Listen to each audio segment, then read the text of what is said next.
Hi friends, welcome back to my channel. నేనైతే carrot halwa చేసుకుందామనేసి prepare చేస్తున్నాను friends. అర్ధ KG carrot తీసుకొని కడిగి మంచిగా పక్కన పెట్టుకున్నాను. స్టవ్ ఆన్ చేసి బాండ్లీ పెట్టుకొని 3 స్పూన్ల దాకా నెయ్యి వేసుకొని డ్రై ఫ్రూట్స్ అంతా వాడ్చుకోవాలి. మంచిగా బ్రౌన్ కలర్ వచ్చే వరకును బ్రౌన్ కలర్ అయిన తర్వాత పక్కన తీసి పెట్టుకున్నాను. మంచిగా క్యారెట్ తురుము పెట్టుకున్నాను. అందులోనే వాడ్చుకోవాలి ఒక 5 నిమిషాలు.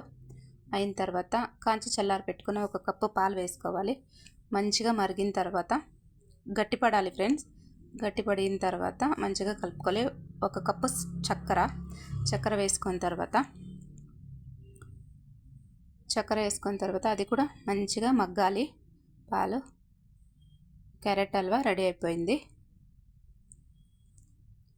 వేడివేడి క్యారెట్ హల్వా టేస్ట్ చేసి చూపిస్తున్నాను మీకు. సూపర్ అంటే సూపర్గా ఉంది. మీరు కూడా ట్రై చేయండి. నా వీడియో ఎలా ఉందో లైక్ చేసి సబ్స్క్రైబ్ చేసుకోండి.